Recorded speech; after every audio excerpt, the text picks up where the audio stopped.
ശമൂവേൽ പ്രവാചകന്റെ പുസ്തകം 14-ാം അധ്യായം 1 മുതൽ 33 വരെയുള്ള തിരുവചനങ്ങൾ. രാജാവിന്റെ മനസ്സ് അബ്ശാലോമിന്റെ നേരെ ചാഞ്ഞിരിക്കുന്നു എന്ന് സെരൂയയുടെ മകനായ യോബാബ് അറിഞ്ഞപ്പോൾ തെക്കോവയിലേക്ക് ആളയച്ച് അവിടെ നിന്ന് വിവേകവതിയായ ഒരു സ്ത്രീയെ വരുത്തി അവളോട്, മരിച്ചുപോയവനെ കുറിച്ച് ഏറിയ നാളായിട്ട് ദുഃഖിച്ചു കൊണ്ടിരിക്കുന്ന ഭാര്യയുടെ ഭാവത്തിൽ നീ ദുഃഖം നടിച്ചും ദുഃഖവസ്ത്രം ധരിച്ചും തൈലം പൂശാതെയും രാജാവിന്റെ അടുക്കൽ ചെന്ന് അവനോട് ഇന്നിന്ന പ്രകാരം സംസാരിക്കണമെന്ന് പറഞ്ഞു. യോബാബ് വാചകം അവൾക്ക് ഉപദേശിച്ചു കൊടുത്തു. ഇങ്ങനെ തെക്കോവക്കാരത്തിയായ സ്ത്രീ രാജാവിനോട് സംസാരിപ്പാൻ ചെന്ന് സാഷ്ടാംഗം വീണു, നമസ്കരിച്ചു. രാജാവെ, രക്ഷിക്കണമേ എന്ന് പറഞ്ഞു.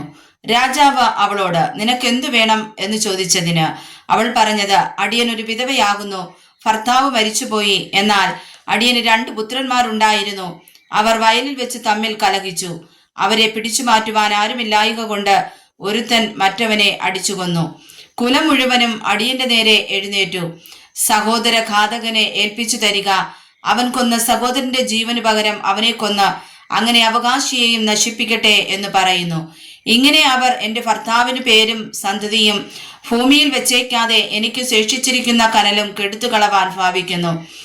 രാജാവ് സ്ത്രീയോട്, നിന്റെ വീട്ടിലേക്ക് പോക, ഞാൻ നിന്റെ കാര്യത്തിൽ കൽപ്പന കൊടുക്കും എന്ന് പറഞ്ഞു. ആ തെക്കോവക്കാരത്തി രാജാവിനോട്, എന്റെ യജമാനായ രാജാവേ, കുറ്റം എന്റെ മേലും എന്റെ പിതൃഭവനത്തിന്മേലും ഇരിക്കട്ടെ, രാജാവിനും സിംഹാസനത്തിനും കുറ്റമില്ലാതെ ഇരിക്കട്ടെ എന്ന് പറഞ്ഞു. അതിനു രാജാവ്, നിന്നോട് വല്ലതും പറയുന്നവനെ എന്റെ അടുക്കൽ കൊണ്ടുവരിക, അവൻ പിന്നെ നിന്നെ തൊടുകയില്ല എന്ന് പറഞ്ഞു. രക്തപ്രതികാരകൻ അധികം സംഹാരം ചെയ്യുകയും എന്റെ മകനെ അവർ നശിപ്പിക്കുകയും ചെയ്യാതിരിക്കേണ്ടതിന് രാജാവ് ദൈവമായ യഹോവയെ ഓർക്കണമേ എന്ന് അവൾ പറഞ്ഞു. അതിനവൻ, യഹോവയാണ്, നിന്റെ മകന്റെ ഒരു രോമം പോലും നിലത്ത് വീഴുകയില്ല എന്ന് പറഞ്ഞു. അപ്പോൾ ആ സ്ത്രീ യജമാനനായ രാജാവിനോട്, അടിയൻ ഒരു വാക്ക് ബോധിപ്പിച്ചു കൊള്ളട്ടെ എന്ന് പറഞ്ഞു. പറക എന്ന് അവൻ പറഞ്ഞു. ആ സ്ത്രീ പറഞ്ഞത്, ഇങ്ങനെയുള്ള കാര്യം നീ ദൈവത്തിന്റെ ജനത്തിന് വിരോധമായി വിചാരിക്കുന്നതെന്ത്? രാജാവ് തന്റെ ഭ്രഷ്ടനെ മടക്കി വരുത്താഞ്ഞതിനാൽ ഇപ്പോൾ കൽപ്പിച്ച വചനം കൊണ്ട് രാജാവ് തന്നെ കുറ്റക്കാരനെന്ന് വന്നുവല്ലോ. നാം മരിക്കേണ്ടുന്നവരാ അല്ലോ നിലത്ത് ഒഴിച്ചു കളഞ്ഞതും വീണ്ടും ചേർത്തു കൂടാത്തതുമായ വെള്ളം പോലെ ഇരിക്കുന്നു. ദൈവം ജീവനെ എടുത്തു കളയാതെ ഭ്രഷ്ടനായവൻ തനിക്ക് ഇനിയും ഭ്രഷ്ടനായിരിക്കാതെ വണ്ണം മാർഗം ചിന്തിക്കുന്നു. ഞാനിപ്പോൾ യജമാനനായ രാജാവിനെ ഈ കാര്യം ഉണർത്തിപ്പാൻ വന്നത് ജനം എന്നെ ഭയപ്പെടുത്തുക കൊണ്ടാകുന്നു. അതുകൊണ്ടിപ്പോൾ രാജാവിനെ ഉണർത്തിക്കട്ടെ. പക്ഷേ രാജാവ് അടിയന്റെ അപേക്ഷ പ്രകാരം ചെയ്യുമായിരിക്കും. രാജാവ് കേട്ട് എന്നെയും എന്റെ മകനെയും ഒന്നിച്ച് ദൈവത്തിന്റെ അവകാശത്തിൽ നിന്ന് നശിപ്പിപ്പാൻ ഭാവിക്കുന്നവന്റെ കയ്യിൽ നിന്ന് വിടുവിക്കുമല്ലോ എന്ന് അടിയൻ വിചാരിച്ചു. യജമാനനായ രാജാവിന്റെ കൽപ്പന ആശ്വാസമായിരിക്കട്ടെ. ഗുണവും ദോഷവും തിരിച്ചറിവാൻ യജമാനനായ രാജാവ് ഒരു ദൈവദൂതനെ പോലെ ഇരിക്കുന്നു എന്നും അടിയൻ വിചാരിച്ചു. അതുകൊണ്ട് നിന്റെ ദൈവമായ യഹോവ നിന്നോടുകൂടെ ഇരിക്കുമാറാകട്ടെ. രാജാവ് സ്ത്രീയോട്, ഞാൻ നിന്നോടൊരു കാര്യം ചോദിക്കുന്നു, അത് എന്നോട് മറച്ചു വെക്കരുത് എന്ന് പറഞ്ഞു. യജമാനനായ രാജാവ് കൽപ്പിച്ചാലും എന്ന് സ്ത്രീ പറഞ്ഞു. അപ്പോൾ രാജാവ്, ഇതിലൊക്കെയും യോബാബിന്റെ കൈയില്ലയോ എന്ന് ചോദിച്ചതിന് സ്ത്രീ ഉത്തരം പറഞ്ഞത്, യജമാനനായ രാജാവേ, നിന്റെ ജീവനാണ്. യജമാനനായ രാജാവ് അരുളി ചെയ്താൽ വലത്തോട്ടോ ഇടത്തോട്ടോ ആർക്കും മാറിക്കൂടാ. നിന്റെ ഭൃത്യനായ യോബാബ് തന്നെയാകുന്നു ഇത് അടിയനോട് കൽപ്പിച്ചത്. അവൻ തന്നെ ഈ വാചകമൊക്കെയും അടിയൻ ഉപദേശിച്ചു തന്നത്. കാര്യത്തിന്റെ രൂപം മാറ്റേണ്ടതിന് നിന്റെ ഭൃത്യനായ യോബാബ് ഇത് ചെയ്തിരിക്കുന്നു. എന്നാൽ ഭൂമിയിലുള്ളതൊക്കെയും അറിവാൻ ഒരു ദൈവദൂതന്റെ ജ്ഞാനത്തിനൊത്തവണ്ണം എന്റെ യജമാനൻ ജ്ഞാനമുള്ളവനാകുന്നു. രാജാവ് യോബാബിനോട്, ഞാൻ ഈ കാര്യം സമ്മതിച്ചിരിക്കുന്നു, അതുകൊണ്ട് നീ ചെന്ന് അബ്ശാലോം കുമാരനെ കൊണ്ടുവരിക എന്ന് കൽപ്പിച്ചു. യോബാബ് സാഷ്ടാംഗം വീണ് നമസ്കരിച്ചു, രാജാവിനെ അഭിനന്ദിച്ചു. യജമാനനെ രാജാവേ, അടിയന്റെ വാക്കുപോലെ രാജാവ് ചെയ്തതുകൊണ്ട് അടിയന് തിരുമുമ്പിൽ കൃപ ലഭിച്ചു എന്ന് അടിയൻ ഇന്ന് അറിയുന്നു എന്ന് യോബാബ് പറഞ്ഞു.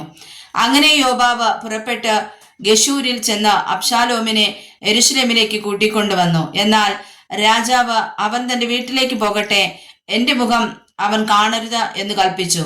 അങ്ങനെ അബ്ശാലോം തന്റെ വീട്ടിൽ പോയി രാജാവിന്റെ മുഖം കണ്ടതുമില്ല. എന്നാൽ എല്ലാ ഇസ്രായേലിലും സൗന്ദര്യം കൊണ്ട് അബ്ശാലോമിനോളം ശ്ലാഘ്യനായ ഒരുത്തനും ഉണ്ടായിരുന്നില്ല. അടിതൊട്ട് മുടിവരെ അവന് ഒരു ഊനവുമില്ലായിരുന്നു. അവൻ തന്റെ തലമുടി ആണ്ടുതോറും കത്രിപ്പിച്ചു കളയും. അത് തനിക്ക് ഭാരമായിരിക്കാൻ അത്രേ കത്രിപ്പിച്ചത്. അവന്റെ തലമുടി കത്രിച്ചാൽ രാജതൂക്കത്തിന് 200 ഷെക്കേൽ കാണും. അബ്ശാലോമിന് 3 പുത്രന്മാരും താമാർ എന്നു പേരുള്ള ഒരു മകളും ജനിച്ചിരുന്നു. അവൾ സൗന്ദര്യമുള്ള സ്ത്രീയായിരുന്നു. രാജാവിന്റെ മുഖം കാണാതെ അബ്ശാലോം 2 സംവത്സരം മുഴുവനും യെരൂശലേമിൽ പാർത്തു. ആകയാൽ അബ്ശാലോം യോവാബിനെ രാജാവിന്റെ അടുക്കൽ അയക്കേണ്ടതിന് അവനെ വിളിപ്പാൻ ആളയച്ചു. എന്നാൽ അവൻ അവന്റെ അടുക്കൽ ചെന്നില്ല. രണ്ടാമത് പറഞ്ഞയച്ചിട്ടും അവൻ ചെന്നില്ല.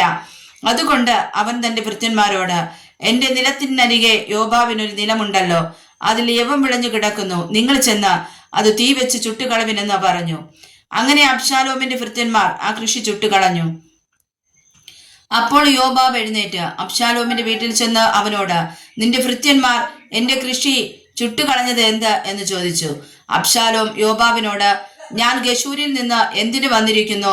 ഞാൻ അവിടെ തന്നെ പാർത്തിരുന്നെങ്കിൽ കൊള്ളായിരുന്നു എന്ന് രാജാവിനോട് പറവാൻ നിന്നെ അവന്റെ അടുക്കൽ അയക്കേണ്ടതിന് നീ ഇവിടെ വരേണമെന്ന് ഞാൻ പറഞ്ഞയച്ചുവല്ലോ. എനിക്കിപ്പോൾ രാജാവിന്റെ മുഖം കാണണം. എന്നിൽ കുറ്റമുണ്ടെങ്കിൽ അവൻ എന്നെ കൊല്ലട്ടെ എന്ന് പറഞ്ഞു. യോവാബ് രാജാവിന്റെ അടുക്കൽ ചെന്ന് വസ്തുത അറിയിച്ചു. അവൻ അബ്ശാലോമിനെ വിളിപ്പിച്ചു. അവൻ രാജാവിന്റെ അടുക്കൽ ചെന്നു രാജാവിന്റെ മുമ്പാകെ സാഷ്ടാംഗം വീണ് നമസ്കരിച്ചു. രാജാവ് അബ്ശാലോമിനെ ചുംബിച്ചു. വായിച്ചതായ തിരുവചനങ്ങളാൽ കർത്താവ് നമ്മെ സമൃദ്ധമായി അനുഗ്രഹിക്കുമാറാകട്ടെ. ആമേൻ.